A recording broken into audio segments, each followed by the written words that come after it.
The door clicked shut, a sound so final it stole the air from my lungs. I stood frozen in the living room of my best friend's house.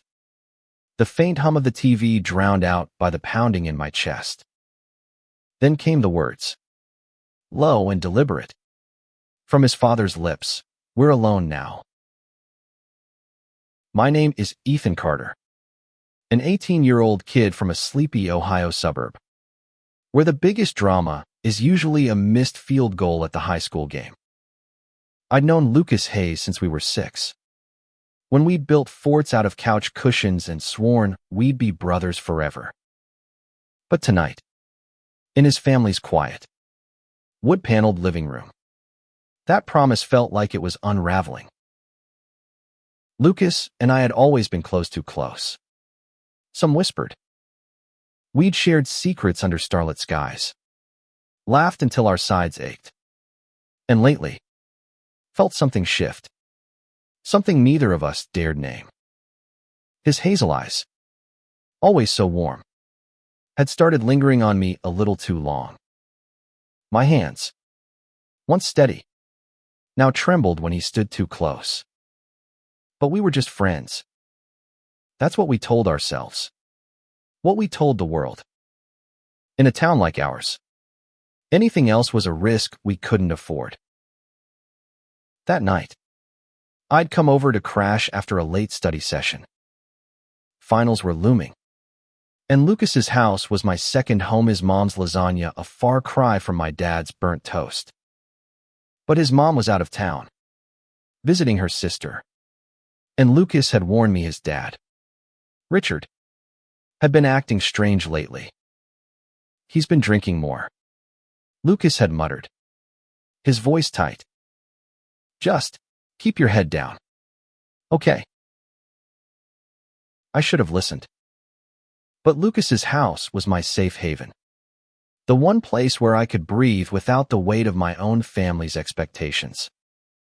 My dad, a retired cop, had been writing me about college applications, his voice thick with disappointment every time I mentioned art school. Lucas got it. He always did. So when he asked me to stay over, I didn't hesitate. Now, standing in the living room, I wished I had. Richard Hayes was a tall man, broad-shouldered, with a face carved from years of hard work and harder silences. He'd always been gruff but fair, the kind of dad who'd toss a football with us but never stick around for the conversation. Tonight, though, his eyes were different, sharp, unreadable. He leaned against the door, the lock clicking into place behind him, and my stomach twisted. Lucas is upstairs, he said, his voice low, almost a growl. But you and I need to talk. Ethan. I glanced toward the staircase, hoping Lucas would come bounding down, his easy grin breaking the tension. But the house was silent, save for the faint creak of the floorboards under Richard's boots. My backpack slipped from my shoulder, hitting the carpet with a dull thud. About what? I managed, my throat dry. Richard stepped closer, his shadow swallowing the light from the lamp. About you. About my son. About what's been going on between you two. My heart stopped. He knew. Or he thought he knew. The rumors at school. The sidelong glances from teammates. The way Lucas and I always seemed to gravitate toward each other, it had all been so carefully unspoken. But Richard's eyes burned with certainty, and I realized this wasn't just a conversation. It was a confrontation. I don't know what you mean. I lied, my voice barely above a whisper. But my hands were shaking, and I shoved them into my pockets, praying he wouldn't notice. He did. His lips curled into something that wasn't quite a smile. Don't play dumb, kid. I've seen the way you look at him. The way he looks at you. He paused, his gaze heavy, like it could pin me to the wall. This stops now. The air felt thick, suffocating. I wanted to run, to shout for Lucas, but my feet were rooted to the ground. Richard took another step, his voice dropping to a dangerous whisper. You're not going to ruin my son's life. Not like this. I opened my mouth to protest, to say anything but the words caught in my throat. Because deep down, I knew he wasn't entirely wrong. I'd felt the pull toward Lucas for months, a quiet ache that grew louder every time he smiled at me. But I'd also seen the fear in his eyes, the same fear I carried. In a town like ours, love like that wasn't just forbidden, it was dangerous. Before I could respond, the stairs creaked. Lucas appeared at the top, his hair mussed, his expression shifting from confusion to alarm as he took in the scene. Dad, what's going on? Richard's eyes never left me. Just setting some ground rules, he said, his voice cold. For Ethan's sake. And yours. Lucas's gaze darted to me, and in that moment, I saw the same fear, the same longing, the same unspoken truth we'd both been running from. He started down the stairs, his steps quick, but Richard raised a hand, stopping him. Stay where you are. Lucas. The room felt like it was closing in. My pulse thundered in my ears, and I realized this wasn't just about me and Lucas anymore. It was about Richard, about his fears, his control, his need to protect a version of his son that didn't exist. And it was about us 2 kids caught in a storm we didn't know how to navigate. I took a shaky breath, meeting Richard's gaze.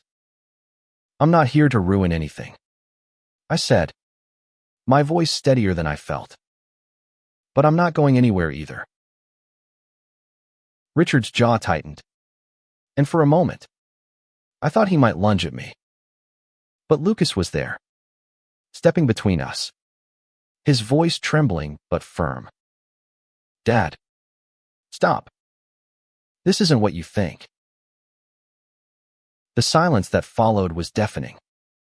I looked at Lucas, his eyes wide with a mix of defiance and terror, and I knew we were standing on the edge of something irreversible.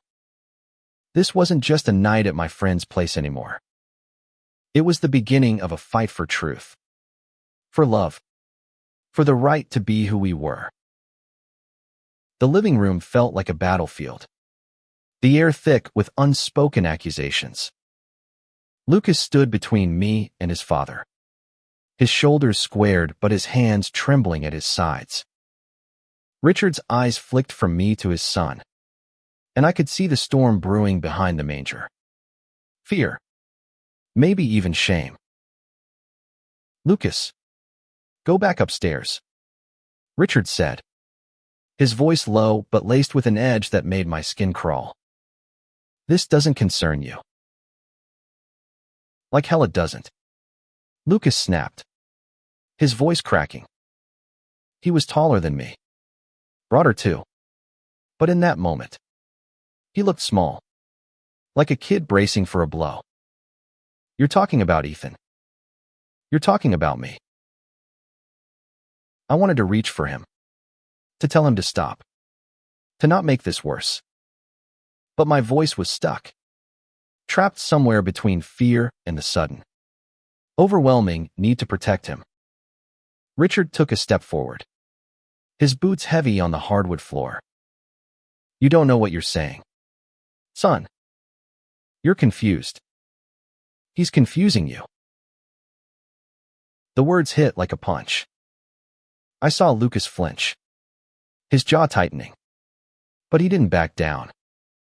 I'm not confused, he said, quieter now, but with a conviction that made my chest ache. I know exactly who I am. and who Ethan is to me. The room went still. My heart was pounding so loud I was sure they could hear it. I'd never heard Lucas say it out loud. Not like that.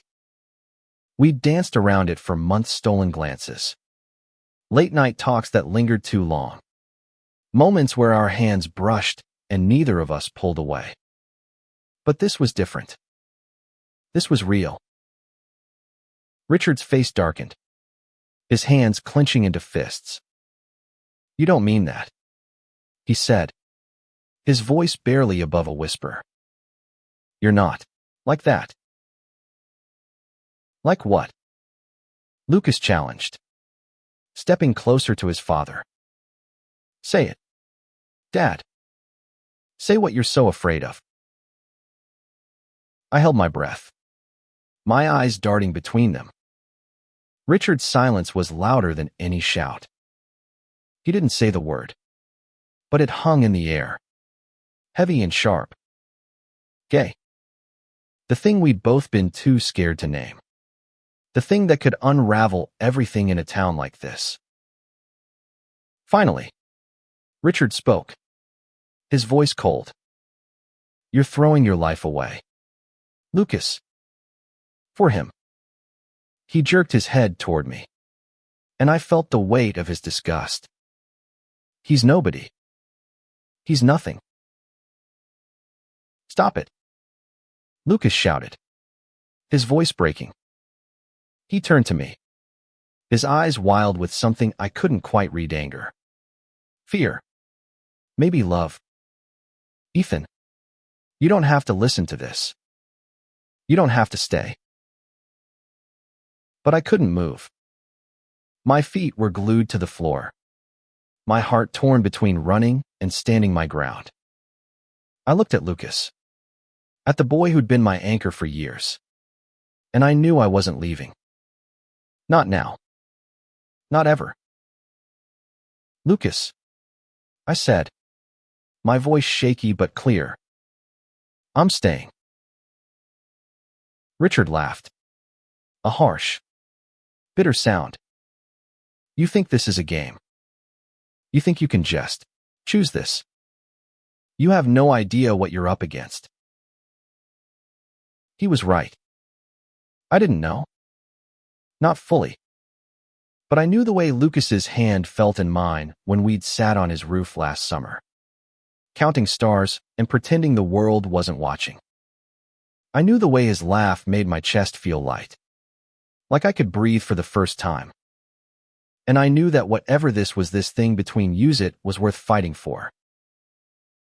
Richard turned away, his shoulders rigid. And for a moment, I thought he might unlock the door and let this end. But he didn't. He crossed the room to a cabinet, pulled out a bottle of whiskey, and poured himself a glass. The clink of ice against the glass was the only sound in the room. "You're not leaving this house tonight," he said, not looking at us. "Either of you. We're going to fix this." Lucas grabbed my arm, pulling me toward the stairs. "Come on," he whispered, his voice urgent. "We need to talk." We slipped upstairs, the weight of Richard's words following us like a shadow. Lucas's room was a mess, clothes strewn across the floor, posters of bands half peeling from the walls. He closed the door behind us, leaning against it like he could keep the world out. "Ethan, I'm sorry," he said, his voice barely audible. I didn't think he'd go this far." I shook my head, my throat tight. "It's not your fault. He's scared. He's scared of us." Lucas looked at me, his eyes searching mine. "Are you scared?" I wanted to lie, to say I wasn't. But the truth was, I was terrified not just of Richard, but of what this meant, of what we were admitting, not just to each other, but to ourselves. Yeah, I said finally. But I'm more scared of losing you. His breath hitched. And for a moment, we just stood there. The space between us charged with everything we hadn't said. Then, slowly, he reached for my hand, his fingers brushing mine.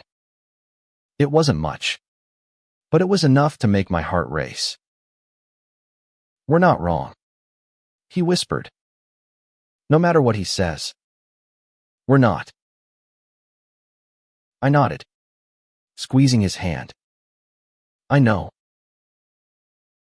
But downstairs, Richard was waiting, and I knew this was far from over. The night had only just begun, and the walls of this house felt like they were closing in, trapping us in a truth we could no longer hide. Lucas's room was a cocoon, a fragile shield against the storm brewing downstairs. His hand lingered in mine, warm and steady, but his eyes were restless, darting toward the door as if his father might burst through at any moment. I wanted to say something to ease the tension, but my words felt inadequate, like trying to fix a broken dam with a bandage. We can't stay up here forever, I said finally, my voice low. The reality of Richard's words off his locked door and his whiskey-soaked resolve hung heavy between us. Lucas nodded, his jaw tight, but he didn't let go of my hand. I've never seen him like this, he said, his voice barely above a whisper. He's always been distant. But this, it's like he's scared of me. I swallowed hard, the weight of his words sinking in. Richard wasn't just angry, he was terrified, clinging to a version of his son that didn't exist. And in a way, I understood. My own dad had spent years trying to mold me into someone I was, a future cop. A real man who'd settled down with a nice girl and a picket fence. The thought of him finding out about me, about us, made my stomach churn. What do we do? I asked, my voice cracking. He's not going to let this go. Lucas's eyes met mine, and for the first time that night, I saw a flicker of defiance. We don't let him win, he said. We don't let him make us feel like this is wrong. His words lit something inside me, a spark of courage I didn't know I had. But before I could respond, a heavy knock rattled the door. We both froze, Lucas's hand tightening around mine. Lucas. Richard's voice came through, low and controlled. Open the door. Lucas hesitated, his breath hitching. I gave his hand a reassuring squeeze, then let go, stepping back as he moved to the door. He opened it slowly, and there was Richard, his face a mask of barely contained anger. The whiskey glass was gone, but the smell of it clung to him. We're not done, Richard said, his eyes flicking to me before settling on Lucas. You think you can hide up here? You think you can just be this way? Lucas stood taller, his voice steady despite the tremor in his hands. I'm not hiding, Dad. I'm not ashamed. Richard's face twisted, like the words were a physical blow. You should be. He spat. You have a future, Lucas. A good one. And you're throwing it away for what? Him. He gestured at me, and I felt the sting of his words like a slap. But Lucas didn't flinch. Ethan's my best friend, he said, his voice fierce. And maybe more. But that's my choice, not yours. The air crackled with tension. Richard took a step forward, and I braced myself, ready to pull Lucas back if it came to that. But Richard stopped, his hands clenching at his sides. "You don't get to choose this," he said, his voice low and dangerous. "Not in my house."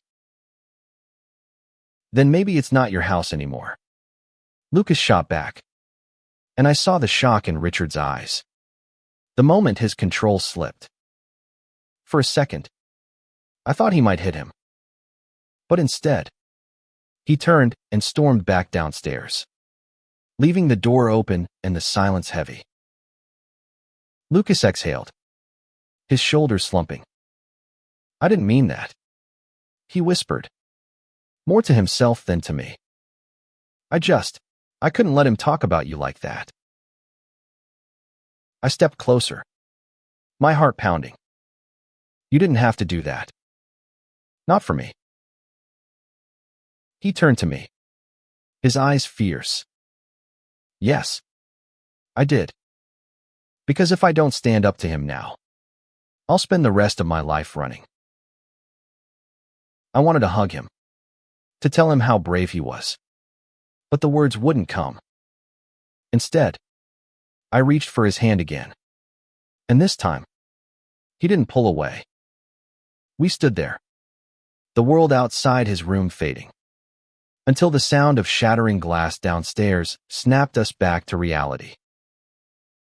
We rushed to the stairs, peering down into the living room. Richard stood by the coffee table, a broken whiskey bottle at his feet, the amber liquid pooling on the hardwood.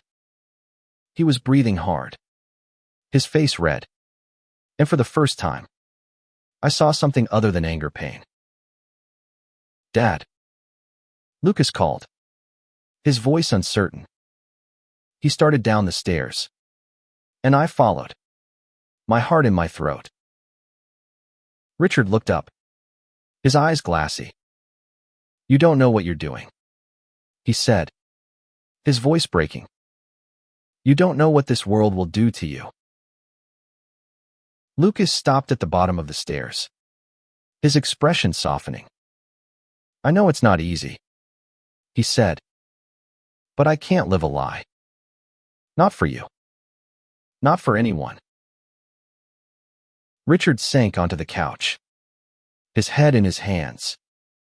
The sight of him so strong, so unyielding, crumbling like that shook me.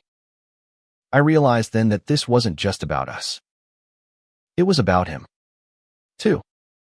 About the fears he carried, the world he'd grown up in, where people like us were invisible or worse. I took a step forward, my voice quiet but firm. "Mr. Hayes, I don't want to hurt Lucas. I'd never do that. But I can't pretend I don't care about him." Richard didn't look up, but his shoulders tensed. Lucas glanced at me, his eyes wide, and I knew I'd crossed the line. But I couldn't take it back. Not now. The night stretched on, a fragile truce settling over the house. Richard didn't speak again, but he didn't lock the door either. Lucas and I stayed close, our hands brushing in the dark, a silent promise that we'd face whatever came next together. The silence in the house was heavier than the storm outside, where rain had started to patter against the windows. Lucas and I sat on the couch, a careful distance between us, though our hands still brushed occasionally, like we needed the reminder that we weren't alone. Richard had retreated to the kitchen, the clink of another glass echoing faintly through the house. I wondered if he was drinking to drown his anger or his fear or both. Lucas stared at the floor, his fingers tracing the edge of the couch cushion. "I didn't think it would be like this," he said softly. I thought maybe he'd just ignore it, like he ignores everything else. I wanted to tell him it would be okay, but the words felt hollow. Instead, I said, "He's your dad. He's supposed to love you no matter what." Lucas let out a bitter laugh. "Yeah, well, His love comes with conditions. I knew that feeling too well. My dad's love was a checklist: good grades, football, a normal life. Anything less was failure. I'd spent years trying to fit that mold, hiding the parts of me that didn't belong. But with Lucas, I didn't have to hide. Not anymore. Do you regret it? I asked, my voice barely audible. Telling him. Lucas looked at me, his eyes searching mine. No, he said finally. I'm tired of pretending. Aren't you? I nodded, my throat tight. Yeah. But it's scary. He reached for my hand, his touch warm and steady. I know. But we're in this together. Right? Before I could answer, Richard appeared in the doorway. His face still flushed, but his eyes clearer now. He didn't look at me, only at Lucas.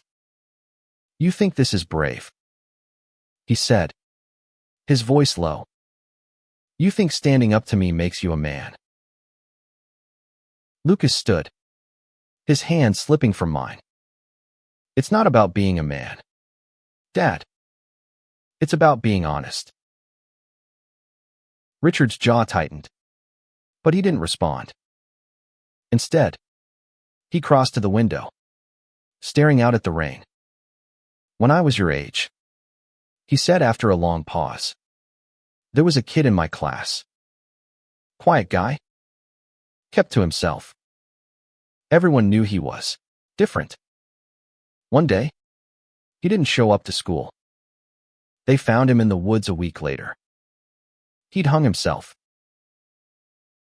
The words landed like a stone in my stomach. Lucas went still, his breath catching. I wanted to say something, to break the silence. But Richard kept going, his voice raw. His parents didn't even claim the body. Said he'd shamed them. That's what the world does to people like you. I saw the pain in Lucas's eyes, the weight of his father's words pressing down on him. But he didn't back down. That's not my story, he said, his voice steady. And it's not Ethan's either. Richard turned, his eyes meeting Lucas's for the first time. You think you're stronger than that. You think you can just live like this, and the world won't break you. I think I have to try, Lucas said, because hiding who I am is already breaking me. The room felt smaller, the air charged with the weight of their words. I stood, my heart pounding, and stepped beside Lucas. We're not asking for your permission, I said, my voice stronger than I expected. We're just asking you to see us. Richard's eyes flicked to me, and for a moment, I saw something soften in his expression. But it was gone as quickly as it came. He turned back to the window, his silence louder than any argument. The rest of the night passed in a blur. Richard didn't speak again, but he didn't lock the door either. Lucas and I stayed downstairs, talking in hushed tones about everything and nothing: our fears, our hopes, the future we couldn't quite see yet. When the rain stopped, the first light of dawn crept through the windows, casting long shadows across the room. We should get some sleep, Lucas said, his voice heavy with exhaustion. But neither of us moved. The truth was, we were scared to let go of this moment, scared of what the morning would bring. As the sun rose, I felt a shift inside me. This wasn't just about surviving the night anymore. It was about choosing who we wanted to be, no matter what the world or Richard thought. And as Lucas's hand found mine again, I knew we'd face it together, one step at a time. Morning light spilled into the living room, painting the walls in soft golds and pinks. Lucas and I had fallen asleep on the couch, our hands still tangled together, the weight of the night pressing against us even in sleep. I woke to the sound of a car pulling into the driveway. Lucas's mom, back from her trip. I nudged Lucas awake, my heart racing. "Your mom's here," I whispered. He blinked, groggy, then sat up, his eyes darting toward the kitchen where Richard had disappeared hours ago. We stood, smoothing out our clothes, trying to look like we hadn't just survived a war. The front door opened, and Mrs. Hayes stepped inside, her arms full of grocery bags. She was a small woman, with Lucas's hazel eyes and a warmth that always made me feel welcome. But today, her smile faltered as she took in the scene, the broken bottle still on the floor, the tension in the air. "Lucas. Ethan," she said, her voice laced with concern. "What's going on?" Before we could answer, Richard appeared in the doorway, his face haggard. "They've got something to tell you," he said, his voice flat. He didn't look at us, just crossed to the sink and started rinsing a glass, like he could wash away the night. Lucas's mom set the bags down, her eyes flicking between us. "Boys, is everything okay?" Lucas took a deep breath, his hand brushing mine for courage. "Mom, I need to tell you something," he said, his voice steady but soft. I'm gay. And Ethan, he's more than just my friend." The words hung in the air, fragile and bold all at once. I held my breath, waiting for her reaction, bracing for the worst. But Mrs. Hayes just looked at Lucas, her eyes softening. She stepped forward, pulling him into a hug.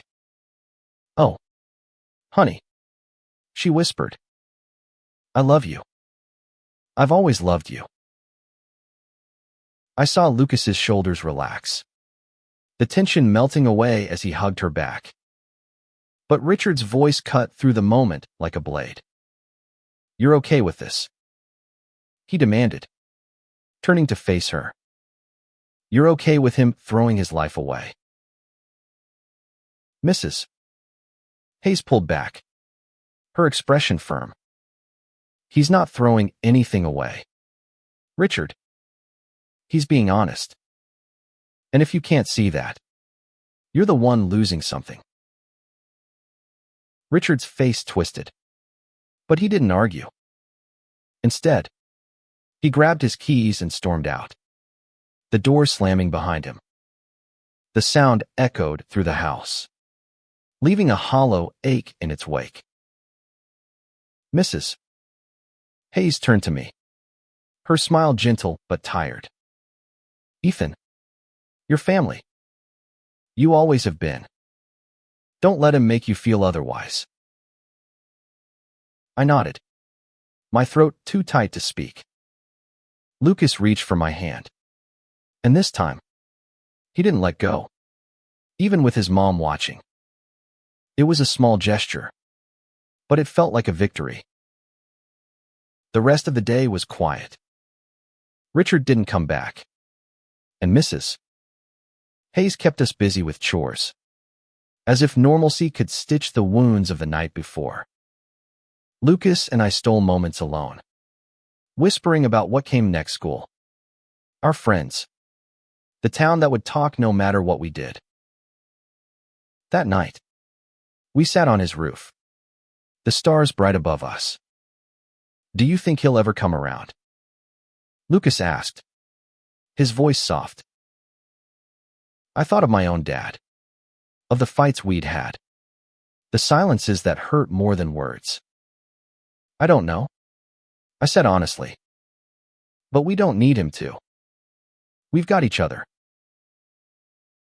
Lucas smiled, a real smile this time, and leaned his head against my shoulder. Yeah, he said. We do. The future was uncertain, a road full of shadows we couldn't yet see. But in that moment, with the night stretching out before us, I felt something stronger than fear-hope. The days that followed were a blur of whispers and sidelong glances. Word spread fast in our small town, and by Monday, the halls of Jefferson High buzzed with rumors about Lucas and me. Kids we'd known since grade school stared as we walked by, some with curiosity, others with disgust. I kept my head down, but Lucas walked tall, his jaw set, like he was daring the world to challenge him. In the cafeteria, our usual table felt like a stage. Our friends Jake, Mia, and Sarah tried to act normal, but the air was thick with unspoken questions. Finally, Mia broke the silence. So, you guys, you're together? She asked, her voice careful but kind. Lucas glanced at me, his eyes asking for permission. I nodded, my heart pounding. Yeah, he said, his voice steady. We are. Jake grinned, slapping the table. About time. Man. You two were. Like. Painfully obvious. Sarah laughed, but Mia just reached across the table, squeezing my hand. I'm happy for you, she said. Really? It wasn't all easy. Some kids avoided us. Others whispered slurs when they thought we couldn't hear. But having our friends' support felt like armor, shielding us from the worst of it. Still, I couldn't shake the fear of what would happen when I went home. My dad hadn't said much when I'd left Lucas's house, but his silence was louder than any lecture. That night, I found him in the garage, tinkering with his old Mustang. Dad, I said, my voice shaking. We need to talk. He didn't look up, just kept polishing the chrome. About what? I took a deep breath, the words spilling out before I could stop them. About me. About Lucas. I'm gay. Dad. And he's my boyfriend. The wrench in his hand stilled, and for a moment, I thought he hadn't heard me. Then he stood, wiping his hands on a rag, his face unreadable. You sure about this? He asked finally. I nodded, my throat tight. I'm sure. He sighed, looking at me like he was seeing me for the first time. This isn't what I wanted for you, he said. But you're my son. That doesn't change. It wasn't acceptance. Not fully. But it was a start. I felt a weight lift, even as tears stung my eyes. Thanks, Dad, I whispered. Back at Lucas's house, things were harder. Richard had returned, but he and Lucas barely spoke. Mrs. Hayes tried to mediate, but the tension was a living thing, coiling tighter with every passing day. Lucas started spending more time at my place, and we found solace in the small moments watching movies, sketching together, stealing kisses when no one was looking. One night, as we lay on my bed, staring at the ceiling, Lucas turned to me. Do you think we'll make it? He asked, his voice soft. Out there, in the real world. I thought of the stories we'd heard, of kids like us who'd faced rejection, violence, heartbreak. But I also thought of the way Lucas's hand fit in mine, The way his laugh made everything brighter. Yeah, I said. As long as we're together. He smiled, pulling me close. And for the first time, I believed we could face anything. Spring turned to summer, and with it came a fragile sense of normalcy. Lucas and I navigated our new reality, balancing school, friends, and the weight of being out in a town that wasn't always kind. We found refuge in each other, in late-night drives and quiet moments by the lake, where the world felt far away. But Richard's shadow lingered. He hadn't spoken to Lucas about that night, and the silence was its own kind of punishment. Mrs. Hayes tried to bridge the gap, inviting Lucas and me to family dinners. But Richard's presence was a storm cloud, darkening every meal. I could see the toll it took on Lucas, the way his smile dimmed when his dad was around. One evening, as we sat by the lake, Lucas broke the silence. "I'm thinking about leaving," he said, his voice barely audible over the lapping water. "After graduation. Somewhere new. Somewhere we can be us." My heart leapt at the thought, but it ached too. Leaving meant leaving our families, our friends, the only home we'd ever known. Where would we go? I asked. He shrugged, tossing a pebble into the water. New York. Maybe. Or San Francisco. Somewhere people don't care who we love. I nodded, imagining a life where we didn't have to look over our shoulders, where we could hold hands without fear. But the thought of leaving my dad, who was trying in his own gruff way to understand, made my chest tight. Before I could respond, Lucas's phone buzzed. It was his mom, asking him to come home. There was an edge to her text, a urgency that made us both tense. We drove back in silence, the weight of the unknown pressing down on us. When we arrived, Richard was in the living room, a letter in his hand. His face was pale, his eyes red-rimmed. "Sit down," he said, his voice rough but not angry. Lucas and I exchanged a glance, then sat, our hands brushing for reassurance. Mrs. Hayes stood in the doorway, her expression unreadable. Richard held up the letter. "This came today," he said. "From your uncle. He's sick. Cancer. He doesn't have long." Lucas's breath caught, and I remembered his unclean, quiet man who'd always been kind to us, who'd never married, who'd lived alone in a small apartment downtown.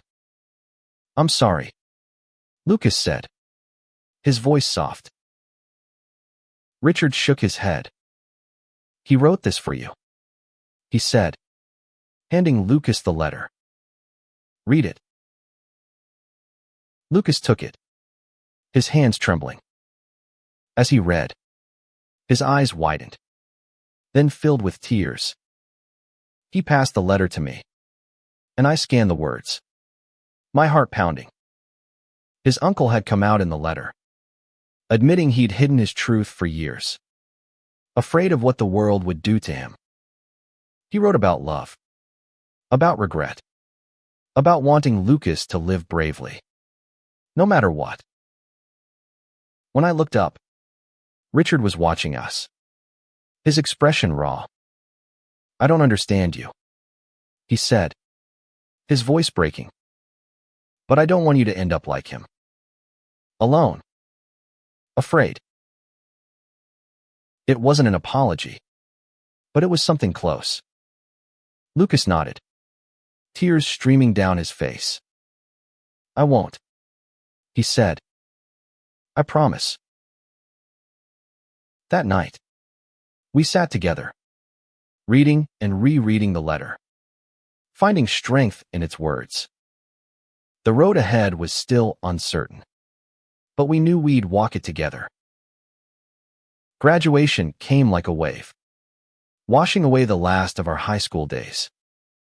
Lucas and I stood side by side in our caps and gowns, the sun warm on our faces, our hands brushing as we walked across the stage. The crowd cheered, but I only heard Lucas's laugh, bright and free, as he tossed his cap into the air. Richard was there, sitting beside Mrs. Hayes, his face still guarded but softer than before.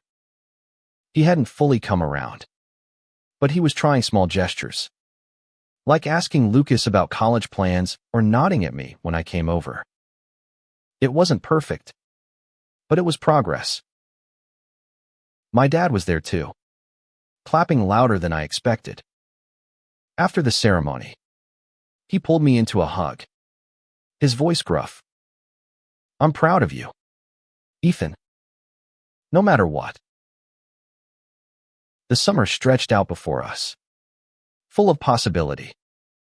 Lucas and I made plans not for New York or San Francisco. Not yet, but for a community college nearby, where we could study and save, building a future one step at a time. We'd found a small apartment, a cramped place with peeling paint and a leaky faucet, but it was ours. One night, as we unpacked boxes in our new home, Lucas turned to me, his eyes bright. "We made it," he said, his voice full of wonder. "Through all of it." I smiled, pulling him close.